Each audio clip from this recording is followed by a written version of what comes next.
নমস্কার বন্ধুরা, আমি রিনা জলদে আপনাদের সবাইকে স্বাগত। আজকের আপনাদের সঙ্গে যে রেসিপি শেয়ার করব, দারুণ সুস্বাদু কাঁচা কুমড়োর রেসিপি।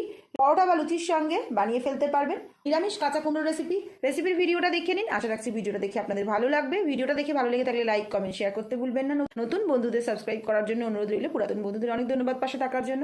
কাঁচা কুমড়োর রেসিপি বা কাদ্দুকা সবজি রেসিপির ভিডিওটা দেখে নিন। রুটি, লুচি, পরোটা সবকিছুর সঙ্গে দারুণ সুস্বাদু এই রেসিপি। কাঁচা কুমড়ো রেসিপিটা বানানোর জন্য আমি এখানে একটা মিডিয়াম সাইজের কাঁচা কুমড়ো নিয়ে নিয়েছি। কাঁচা কুমড়োটাকে ছোট টুকরো করে এখানে কিউব করে কেটে নিয়েছি। এখানে কুমড়োগুলোকে খুব বড় সাইজ বা খুব ছোট করে কাটিনি, মিডিয়াম একটা সাইজ রেখে কুমড়োটাকে ছোট টুকরো করে কেটে নিয়েছি। কুমড়োর সঙ্গে আমি নিয়ে নিয়েছি কিছু আলু। এখানে আমি 4 থেকে 5টা মিডিয়াম সাইজের আলুকে ছোট টুকরো করে কেটে নিয়েছি। বড় বা খুব ছোট করে কাটিনি, মিডিয়াম একটা সাইজ রেখে কুমড়ো আর আলুটাকে কেটে নিয়েছি। এবার রান্নার পরবর্তী স্টেপে চলে যাব। এবার একটা কড়াইতে নিয়ে নিয়েছি 3 টেবিল স্পুন সর্ষের তেল। তেলটা ভালো করে গরম করে নেব। তেলটা ভালো করে গরম হয়ে যাওয়ার পর দিয়ে দেব আলুগুলো। প্রথমে আলুগুলো ভেজে নেব।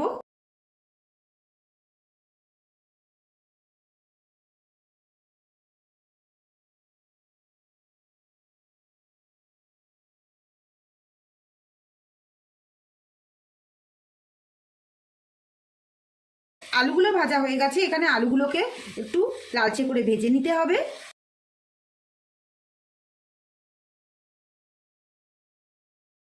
আলুগুলো ভেজে তুলে নেওয়ার পর ওই তেলের মধ্যে দিয়ে দেব 3টে ছোট এলাচ, দিয়ে দেব 2টো তেজপাতা দুভাগ করে, আর দিয়ে দেব 2টো গোটা শুকনো লঙ্কা, কেউ ভেঙেও দিতে পারেন।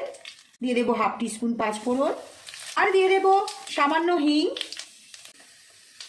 সবকিছু একসঙ্গে দিয়ে আবারও ভালো করে নেড়ে চেড়ে নেব। একসঙ্গে ভালো করে নেড়ে চেড়ে নেওয়ার পর দিয়ে দেব থেতো করা আদা। এখানে আমি 1 ইঞ্চির মতো আদাকে থেতো করে নিয়েছি, দিয়ে দেব।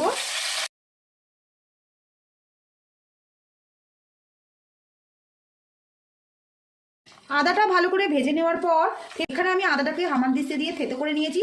আদাটাকে গ্রেট করে নিতে পারেন। এবার দিয়ে দেব টমেটো কুচি। এখানে 2টো মিডিয়াম সাইজের টমেটোকে ছোট টুকরো করে কেটে নিয়েছি, দিয়ে দেব। টমেটো কুচিটা দিয়ে আবার ভালো করে নেড়ে চেড়ে নেব।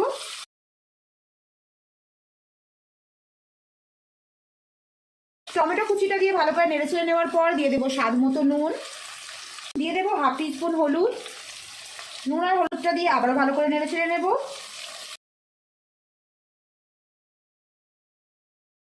নুন হলুদটা দিয়ে ভালো করে নেড়ে চেড়ে নেওয়ার পর টমেটোটা একটু নরম হয়ে গেছে। এই সময় দিয়ে দেবো কেটে রাখা কুমড়োগুলো।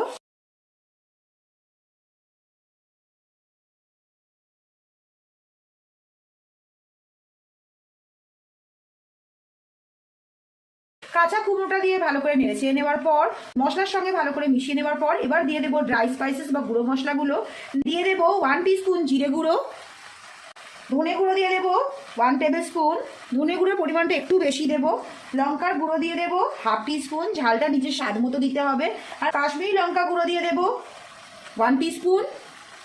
সব কিছু দিয়ে আবারও ভালো করে নেড়ে ছেড়ে নেব। আর দিয়ে দেবো 1/2 টিস্পুন গরম মশলা গুঁড়ো, আবারও ভালো করে নেড়ে ছেড়ে নেব।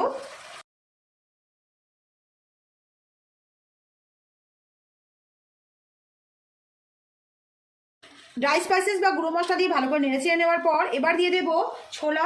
এখানে আমি 100 গ্রাম কাঁচা ছোলাকে 3 থেকে 4 ঘন্টা ভিজিয়ে রেখেছিলাম, দিয়ে দেবো। ছোলার পরিমাণটা কম বেশি করে নিতে পারেন। এবার দিয়ে দেবো ভেজে রাখা আলুগুলো। আলু আর ছোলাটা দিয়ে মশলার সঙ্গে ভালো করে কষিয়ে নেব।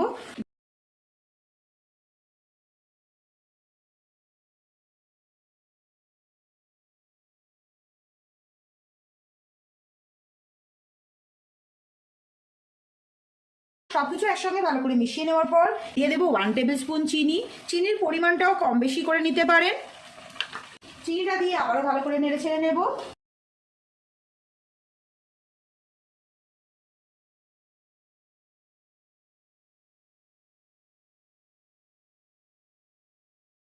চিনিটা দিয়ে ভালো করে নেড়ে ছেড়ে নেওয়ার পর সবজিগুলো ভালো করে কষানো হয়ে গেছে। দিয়ে দেবো 1 কাপের মতো জল। আলু আর কুমড়ো ছোলা সব সুসেদ্ধ হওয়ার জন্য দিয়ে দেবো 1 কাপ জল।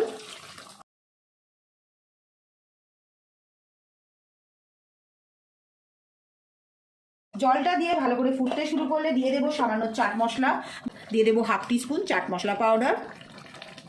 চাট মশলা পাউডারটা দিয়েও কম বেশি করে নিতে পারেন, যতটা খেতে পছন্দ করবেন সেই হিসেবে নিয়ে নেবেন। আর দিয়ে দেবো সামান্য ড্রাই কাসুরি মেথি। সব কিছু দিয়ে আবার ভালো করে নেড়ে চেড়ে নেবো, তারপর একটা ঢাকা দিয়ে রাখবো। সব একসঙ্গে ভালো করে নেড়ে চেড়ে নেওয়ার পর একটা ঢাকা দিয়ে রাখবো 5 থেকে 7 মিনিট, সব কিছু ভালো মতো সুসেদ্ধ হওয়ার জন্য।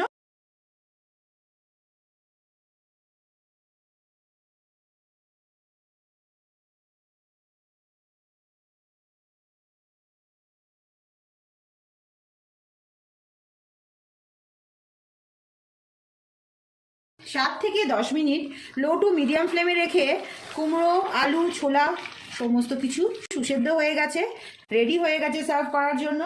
এবার একটা জায়গায় নিয়ে নেব, রেডি হয়ে গেছে সার্ভ করার জন্য। এবার ফ্লেমটা অফ করে দেবো।